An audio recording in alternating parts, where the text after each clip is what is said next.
Manusia hidup tak bisa lepas dari lingkungan, orang-orang yang berada di sekitarnya, binatang yang hidup di dekatnya, dan pepohonan yang tumbuh asri di sekitarnya.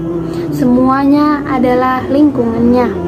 Sebagai makhluk sosial, manusia pasti membutuhkan lingkungan. Manusia tak sanggup hidup tanpa lingkungan, dan sungguh tercela bagi mereka yang tidak ramah terhadap lingkungannya. Salah satu lingkungan yang dekat dengan kita adalah udara. Udara merupakan komponen paling penting dalam kehidupan kita. Kita bisa bernapas pun karena ada oksigen atau udara yang bisa kita hirup setiap saat.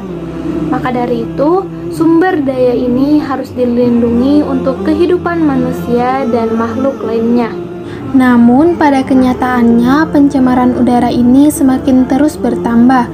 Contohnya, polusi udara, fenomena rumah kaca, penipisan lapisan ozon, pemanasan global, hujan asam, dan masih banyak lagi.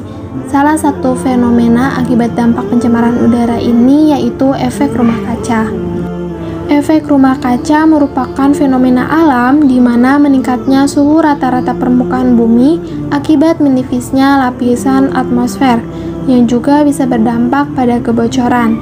Hal ini bisa juga diakibatkan oleh peningkatan gas CO2 sehingga tertahannya sinar inframerah oleh gas-gas rumah kaca sehingga mengakibatkan terjadinya kenaikan suhu udara di muka bumi. Fenomena pencemaran udara ini dijelaskan pada Al-Quran Surat Ar-Rum ayat 41. ظهر الفساد في البر والبحر بما كسبت أيدي الناس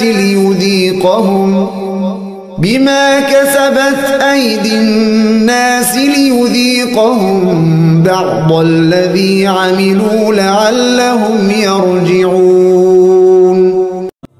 Pencemaran udara ini bisa diakibatkan karena fenomena alam secara alami, contohnya akibat letusan gunung berapi atau kebakaran hutan, dan bisa juga diakibatkan karena kegiatan manusia, contohnya cerobong asap, asap kendaraan bermotor, asap hasil industri, pembakaran secara sembarangan, dan segala aktivitas lainnya yang menjadi sebab pencemaran udara. Pencemaran udara ini memberikan pengaruh dan dampak negatif bagi lingkungan dan kesehatan manusia. Fenomena pemanasan global, kerusakan ekosistem, penipisan lapisan ozon, gangguan estetika lingkungan merupakan dampak negatif akibat pencemaran udara.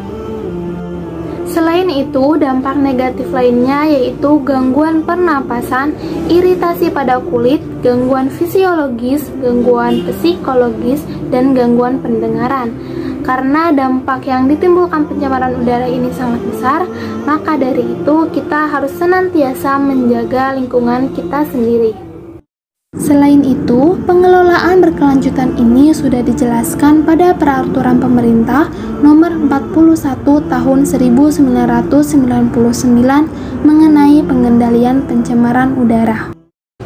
Selain itu, pada hukum Islam, para ulama dari Nahdlatul Ulama menyatakan bahwa pencemaran lingkungan dalam fikih Islam diklasifikasikan sebagai perbuatan kriminal. Bahkan menurut Al-Yafi, pencemaran atas segala kerusakan lingkungan yang terjadi dalam Islam termasuk dalam tindakan pidana, sehingga siapapun yang melakukan pencemaran lingkungan atau kehancuran akan mendapatkan hukuman. Bahkan dalam hadis Rasulullah SAW berfirman, "Barang siapa yang membuat bahaya, maka Allah akan memberikan kemadharatan kepadanya. Barang siapa yang menyusahkan orang lain, maka Allah akan menyusahkannya." Hadis riwayat Ibnu Majah. Di lingkungan fikih, hadis ini menjadi dalil umum atas segala bentuk tindakan yang berpotensi menyebabkan bahaya, apalagi bahaya yang dampaknya dirasakan secara umum, seperti mencemari udara yang merupakan komponen vital kehidupan. Hal ini pun diperjelas dalam Al-Quran. وَلَا تُفْسِدُوا فِي الْأَرْضِ بَعْدَ إِصْلَاحِهَا وَادْعُوهُ خَوْفًا وَطَمَعًا إِنَّ رحمة الله قريب من المحسنين. Kemunculan ayat-ayat kauniyah ditandai dengan bencana di berbagai belahan bumi, jelas menuntut kesadaran serta kepekaan hati kita akan pentingnya meningkatkan akhlak untuk tidak membuat kerusakan di muka bumi. Begitu seriusnya Al-Quran berbicara soal larangan tadi, sehingga ayat semacam ini diulang sebanyak 40 kali dalam Al-Quran. Oleh karena itu, kita harus senantiasa berperilaku baik dan berakhlak baik terhadap sesama manusia ataupun terhadap alam, karena hal ini sebagian dari cara kita hidup, dari adat kebiasaan, dan dari akhlakul karimah sebagai bentuk menghargai dan tunduk kepada ketentuan sunatullah. Lalu, bagaimana cara menanggulangi kerusakan lingkungan, terutama pencemaran udara?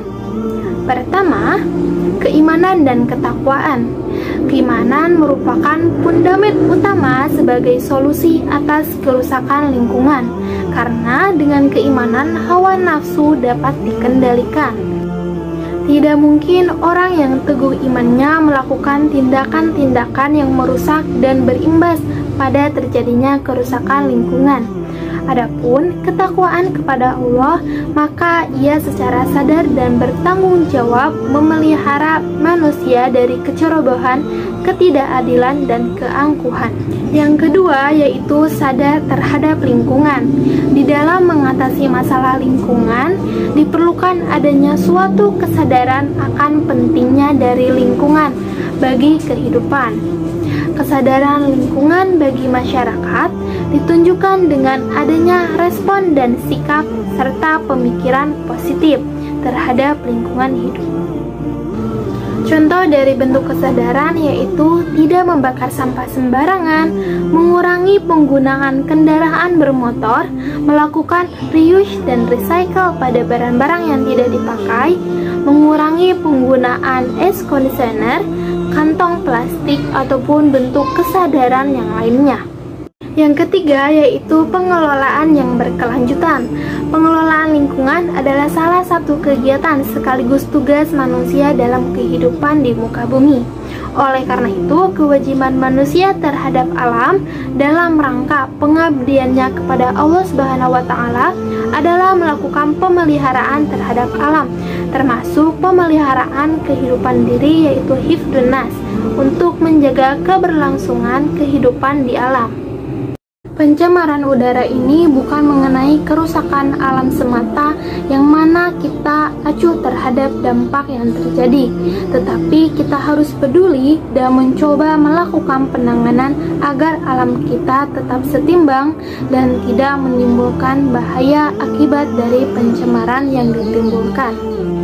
Senantiasa juga memasukkan nilai spiritual Islam ke dalam pemahaman, kajian, dan kebijakan manusia terhadap alam dan lingkungan hidup. Tidak melakukan tindakan-tindakan yang berakhir pada kerusakan lingkungan.